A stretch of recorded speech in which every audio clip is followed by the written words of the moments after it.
Hey everyone. Ramble mode again. Hold on. Let me crack the dew. Okay, so I got a haircut. You can probably barely see it in the little window I'm going to put myself in, but feeling better about myself. Warmer weather is coming, and I know it's going to be like a snowstorm Saturday night in my city, but I feel like the end of winter is almost here, and we can just like enjoy warm weather. I freaking hate the cold. I hate it. So, on a previous video, Fractal Machine said that if I was at a loss for things to talk about, that I could go back to making road sign videos and some of the old standard shit that I used to do all the time. And it's not that I'm at a loss for things to talk about now. It's that I used to make so many videos that I was at a loss for things to talk about then. So I had recurring themes going about. You might say that I was suffering from bionic tarditis, I guess. Anyways, I came home to this article that somebody sent me about Weiwei, and if you guys don't know who he is, just imagine like cult of personality art guy in China that he doesn't even make his own art now. He's kind of like the Mr. Brainwash of China. Okay? He orders his art to be made by other artists. And, art's created somehow in it. But he's famous in China for going around flipping off all of the world's treasures, like the Eiffel Tower and the White House and stuff, just taking pictures of himself flipping the bird at shit. And that's what he's known for. He's like famous for flipping the bird at shit. But he has also done some other things to incite a whole bunch of uproar about his art, one of which was to photograph himself smashing a very old Chinese vase that was pretty much priceless. And then he bought a whole bunch of other vases with his artist money. And these are really, really old, like Han Dynasty fucking vases, right? And then he painted them. And that's what you're seeing on the screen right there, is painted vases.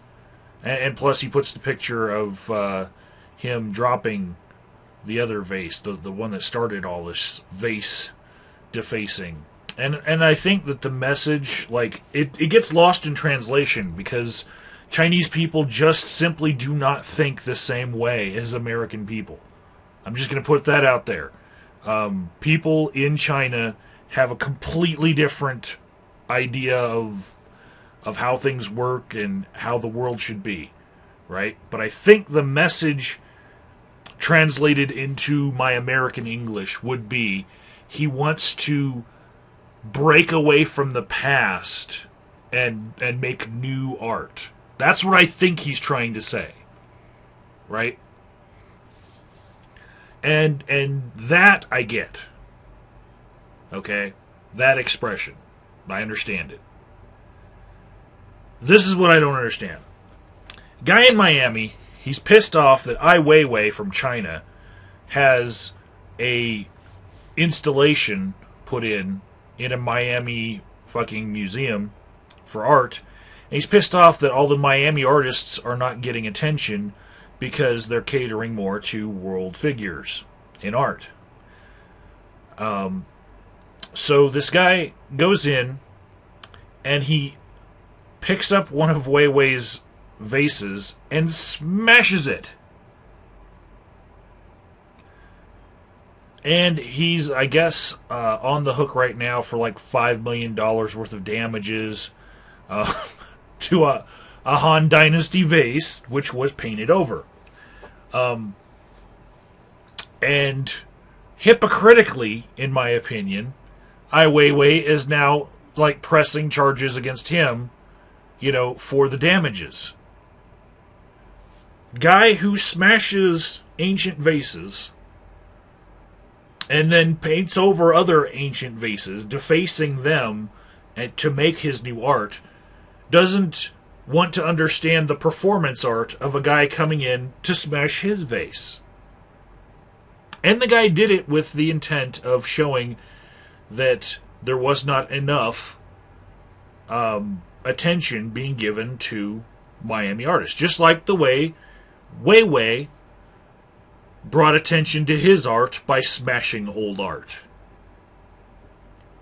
So, yeah, it's really weird. Really, really weird how, I guess it's hypocritical in one sense, but also it's the reason why I hate, like, the beatnik poets, right?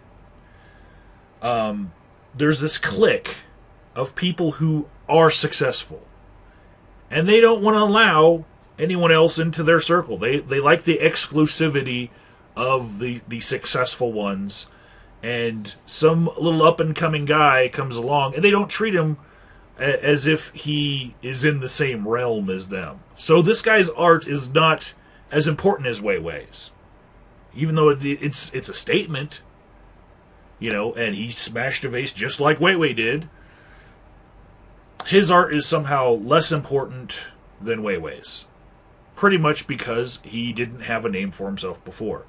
And I hope, like, 10 years down the road, this guy finally does make a name for himself. His name is Maximo Caminero, and I don't know what his other art is, but I can't wait to see it. Let's bring some more performance art back. So, that being said, pissing off all my art critic fans on YouTube here, I have another thing to ramble about. And this is not Alex. This is not fucking insomnia shit. This is just shit that I talk about. Okay, so Bruce Shepard, also known as a lot of other things, but latest was Bruce Shepard. He just sent me a message on Skype that said, Sabella called me gay because I bought this. And then he gives me a link to Amazon, right? So I'm going to click on this shit, right? Black Wolf, full animal hood with animal hat, 3-in-1 function. Okay, so it's a hood, and it's like a scarf, and I guess it's got like gloves built in. To me, it kind of looks like a Phantom Lion approved masturbation friction removing device, so that you don't like chafe from too much masturbation. But here's the thing. Let me go back to my Skype. Bruce, Sabella called me gay. Sabella is your wife. If she calls you gay, there's nothing I can do about it. You can do something about it. Number one, remind her that she is your wife. You're married because you have this relationship that kind of transcends homosexuality into heterosexuality. Unless somebody in this equation has dangly bits that I don't know about. I'm thinking that she has the evidence already in hand sometimes, but already present in your relationship. She has the evidence that you are not gay. I hope. Go prove it to her tonight. tonight. All right, that's the end of my ramble tonight. I'm going to go enjoy my haircut.